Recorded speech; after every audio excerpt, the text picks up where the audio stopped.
Welcome Virgo to your in-depth monthly forecast for January 2026.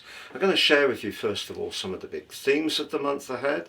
Then on screen, your event chart at the top of January always provides an influential backdrop for the whole of the month. I'll then go through each of those influences in detail to give you a really clear picture of what you can expect in terms of your ascendant, sun or the moon. I'm astrologer Patrick Arundell. A very warm welcome. If you've yet to subscribe to my channel, we have found that over 50% of my regular viewers are not subscribers. Please help us to continue to thrive and do so now. Your views, interactions and likes are all truly appreciated. Now, year 2026 is upon us. If you've yet to watch your deep dive video, please see the link below. So Virgo, as we come into this new year, as ever, the sun is in the very bubbly 5th house of your chart, your sister earth sign of Capricorn. But this year there's an added bonus because Venus, the planet of charm, but also the planet which is very much to do with values and money, but also relating, is very close to the sun as well, which is beautiful. And alongside them both is Mars, which is very much about thrust. And that combination is going to light up this month for you, but also potentially provide a backdrop for the rest of the year. But your ruler Mercury, although set to join your 5th house, Capricorn, later on the 1st, is actually in a tricky position at the very start of the day, and it's squaring up with Neptune in your sector of relationships. So I think there could be times this month when cross wires are possible in very close interactions. Saturn's also in a square with Mercury too, and it may feel to you that however much you're trying to be positive, dynamic and upbeat, someone's resistant to your charm. But we do of course have two lunations as ever, the full moon on the 3rd, but a very constructive and positive new moon on the 18th, which is really exciting and I can't wait to share with you. But the other thing that occurs this month, and it's really rare, is that we have 4 cazemis in January. A cazimi is when the sun and another planetary player absolutely unify. 4 of them, fantastic, and one of them includes your ruler, a Mercury cazimi, and it's also a superior conjunction. So it's a very radiant opportunity. Now later in the month, some of the creativity and fun of the earlier parts of January make way for a much more practical dimension, and you have a gift for understanding that department of life.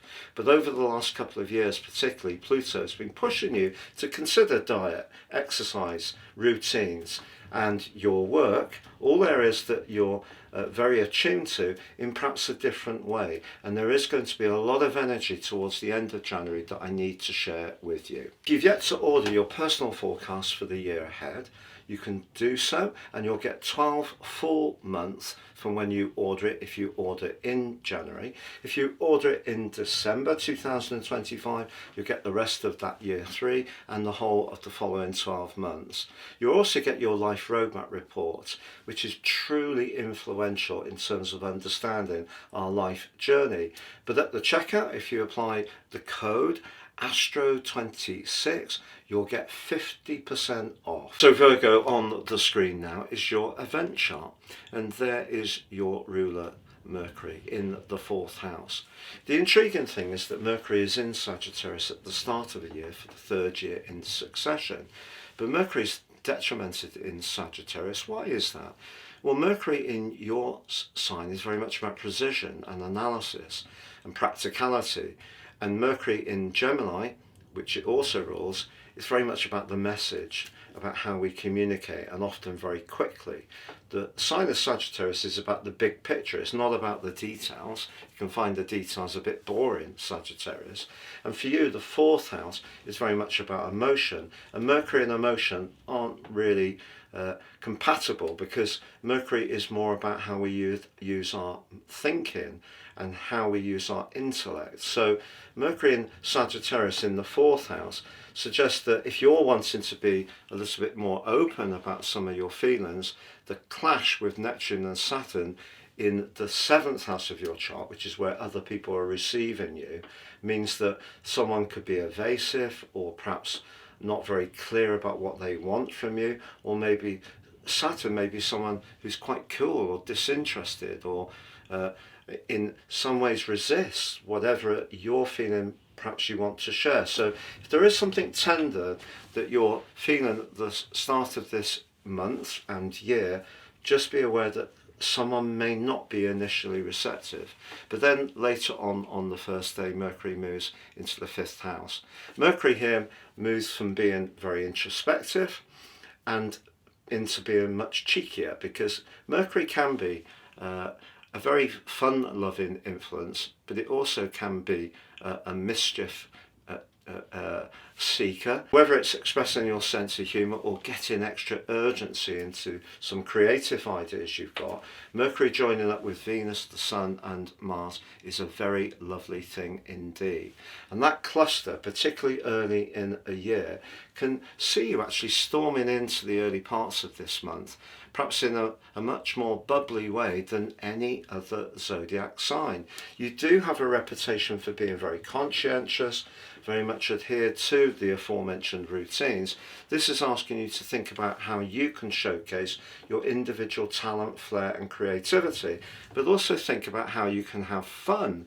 And because Venus and Mars and the Sun all arrived in your 5th house towards the end of last year, if there was someone you encountered over the festivities that you did have a real connection to from a romantic viewpoint, which the 5th house represents, there may be a very positive energy around you and them as you storm into this new year, as long as you feel you can relate to them in a way where they're receiving you in a very empathetic way. So if there isn't that emotional connection, however much you fancy someone, however much fun they are, however much you find them alluring, that could be a little bit of an issue. But certainly if you want to head into this new year, moving on from some of the ideas that you've developed later in 25 and really bringing them to life in the new year, what a cluster of energy. And also on the 2nd, Chiron, very much to do with our vulnerability, which has over the last few years been in the part of your chart to do with very intimate connections. That's been retracing its steps since July. But Chiron starts to go forwards on the 2nd, but it is in a square with Jupiter. If there is someone, Jupiter's in the friendliest part of your scope, very much to do with friendships and your long-term plan, but in a retrograde. But if there is someone in your friendship group that you're finding chips away a little bit at your confidence, I feel that you shouldn't cut them too much slack. One of the things that Mars is going to give you by being in the sign of Capricorn early on in the month, he's going to move into the sign of Aquarius on the 23rd. One of the things that Mars is giving you is a lot more confidence to ask for what you need. And so, you know, if you feel that you have lent into someone else and they're not really respecting that, Mars is like a furnace asking you to have a bit more ego, to be honest. And that brings us to the full moon of the 3rd. For you, it's a full moon which is quite intriguing because it could show up as a kind of crossroads.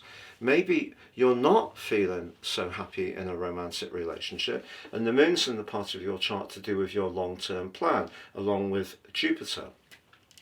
But it is in an opposition, not just with the Sun, but also with Mars.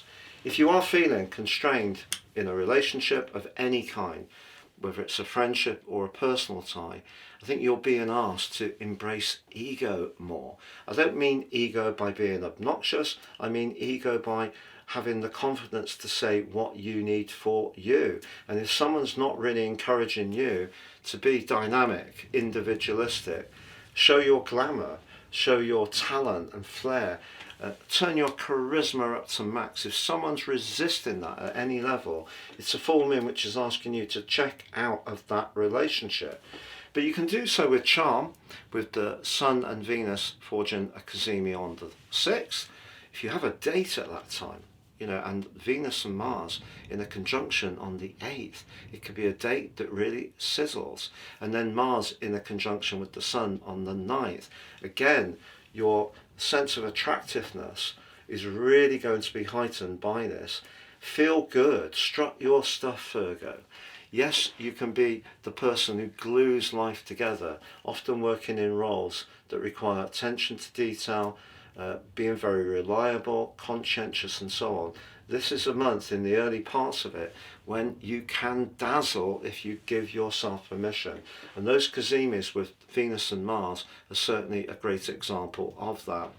We are going to see a developing energy as the month goes on, with Mercury, your ruler, moving forwards and forging very constructive links to Saturn, Neptune and also to Uranus. And that's intriguing, because Uranus starts this year back in the part of your chart to do with being much more risk-taking, much more freedom and loving and independent, but it is going to move back into your sector of the career from the 26th of April. And I think later in this month, you start to get an insight that if you're not really enjoying a job, if it doesn't allow you to express your talents, that's going to be part of your calculus. Because if you have done a job because it's given you personal satisfaction, because it's helping other people, often the case with Virgos, being that way inclined is very laudable. But I think as the year goes on, you may find you're wanting to be a bit more risk-taking, doing things that really inspire but perhaps also challenge you, and not just being involved in something that's very metronomically predictable. That could be something that the start of this month starts to make you much more conscious is not enough.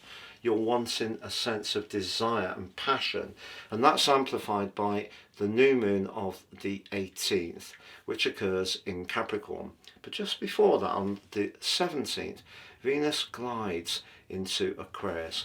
Venus in Aquarius is an intriguing place for it to be.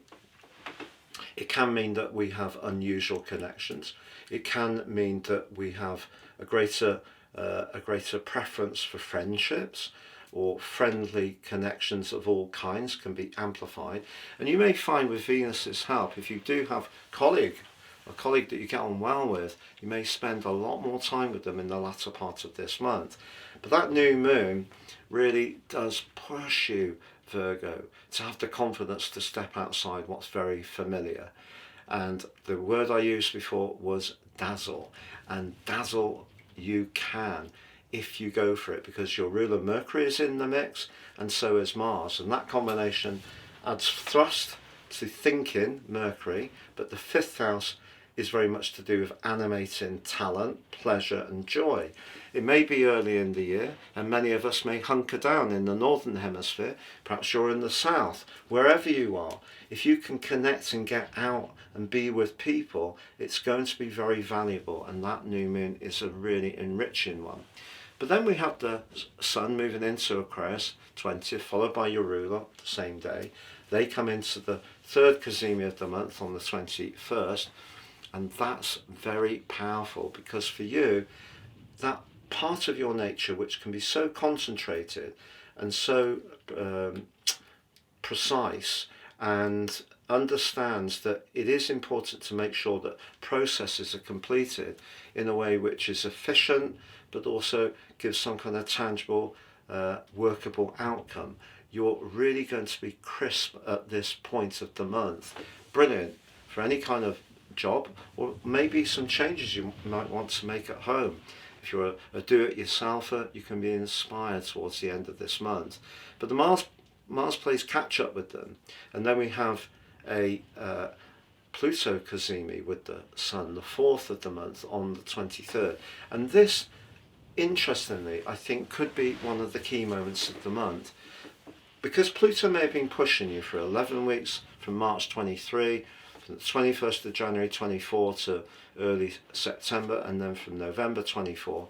Pluto in Aquarius has just been trying to wake up your consciousness of where you show commitment, where you show application, and where you show conscientiousness. Is it something that you're getting quite the same from that you used to. And all Pluto does is ask a question. Sometimes Pluto will push us towards a change that we're not ready for and we can't see it, and it actually can be very painful because Pluto asks us to release something, and because it's about power, if we're not ready to do that, it can make us feel very vulnerable and exposed. But if you have noticed that you've been thinking, well, I have been doing this job for a long time and I really have enjoyed it, but do you know, there are a few things about it which I'm not quite appreciating, or you've evolved outside your work in terms of your interests, your talents, your knowledge, and maybe there's other options you could consider. I think that's really what the Pluto Cazimi is drawing your attention to in the latter part of this month. And then we have more connections as the month draws to a close. Mercury and Mars and Pluto, very powerful. If there is someone who's taking you for granted professionally, I think they could be surprised that you are much more assertive about that not being satisfactory. You can be a stickler for detail.